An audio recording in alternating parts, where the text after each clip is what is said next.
In Parisienne Walkways, there's a second melodic solo which goes something like this.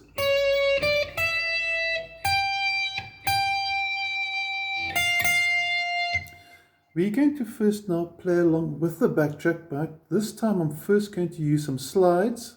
I'm going to use some bends, hammer-ons, pull-offs. We're going to make it more sort of fun, more interesting to play. So you're going to hear the backtrack kicking now, and this will be at the end of the first verse over here, and there's a stop, and then I'll start playing.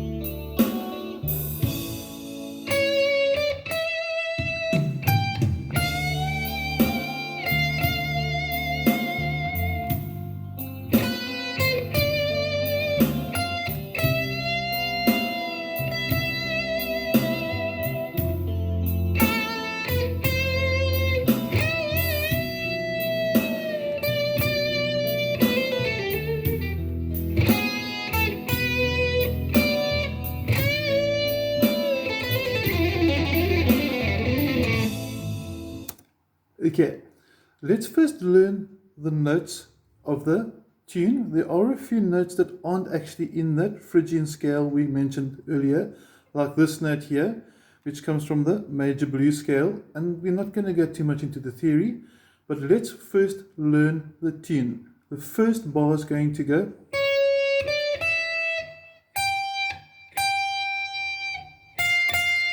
Okay, nice and easy, starting on fret 14 of the second string to fret 15, and then the following notes are all on the first string. So it's 14, 15 to 12 on the first, then double 15 and double 13. Now this sounds quite uninteresting. It sounds very mechanical, not very emotional. So let's try maybe a hammer-on from the 14 to the 15, and instead of playing the 12, let's slide to 17 on the second, because this note is the same as that note. So instead of going, why not try this? Sounds quite cool. Also be very generous with your vibrato. If you listen to Gary Moore, he's very, very passionate about his vibrato techniques. Really a good artist to study. Let's do that introduction again. And over there was a quick rag, and quickly on the rag technique, we did chat about it on the other video, but what's going to happen is you want to focus on that string and on that note there. So what's going to happen, we're going to have the palm flat on the strings, so as you play through those two strings, it's stone dead, and then as you reach the target note, you lift the palm up, so you can actually see my picking hand palm there. Okay, now let's get to the next part. Instead of going there now, which is the 15, we get the same note there. So what we're going to do is first play the one note here, and then duplicate that note, because this note here is the same as this one if this one is bent a tone. So if we bend 18, which I'm on now, up a tone, it will sound like 20. So the new phrase could sound like this.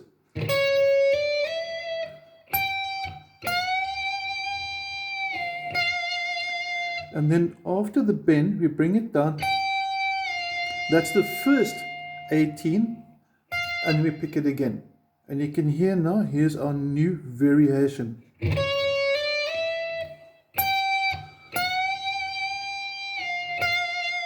Sounds a lot more interesting than. Now I don't want to sit and break down every single bar. We're just going to do the second bar, which should sound like this. And from then, for the last two bars, I want you to create your own.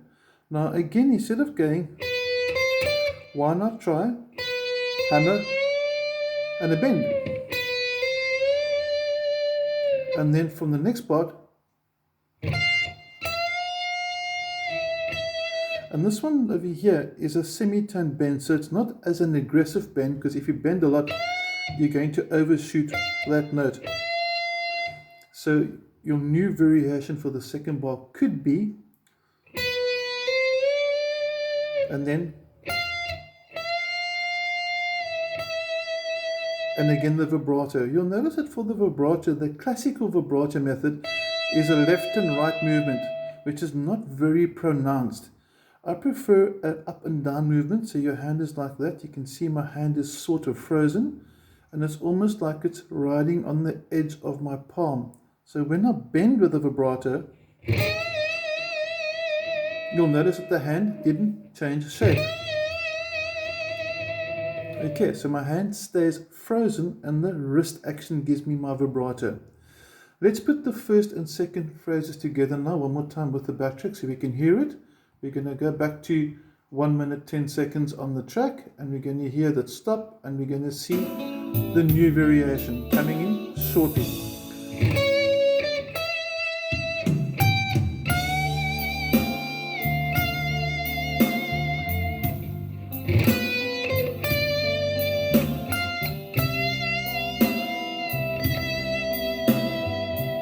And we can play with the timing as well, so it doesn't have to be, it can be, hold the note a bit extra, create a bit of tension, a bit of suspense. That's what music's about. It's about creating suspense. It's about interpreting it how you think suits the song. Now, the last bar, which is going to go,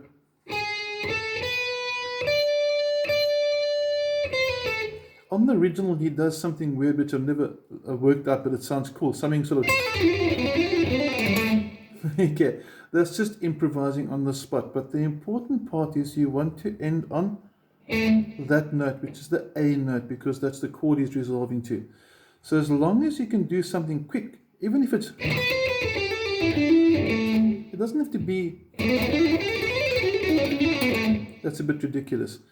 Just make sure you can get familiar with the scale, and even if you do something like this, it will sound pretty cool. You do need to know your mode shapes though, because otherwise you won't know how to connect them. For example, I went from the Phrygian into the Dorian shape here to give me my notes that I could resolve onto the note A. So get to know your modes, watch the video for that. And anything that sounds good at the last part, so you can go.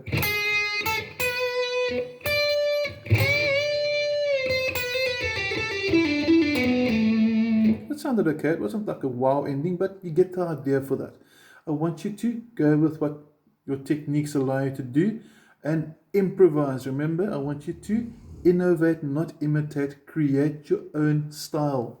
I'm going to do one more last jam with it because we can, and then yeah, I'll also send you a copy of the backtrack I used. If you want, just drop me a WhatsApp and ask for it, and I'll happily send it through to you. And here we go with our variation. Here comes the stop now.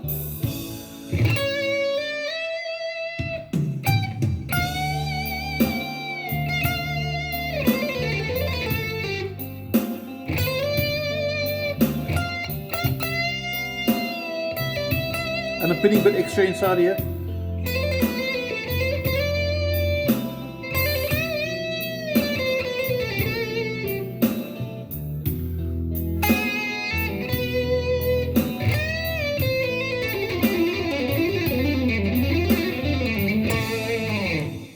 Really improvising, so it was really a bit carried away. Okay, but I hope you get the idea. I hope you enjoy the song. Have an awesome day and learn your scales.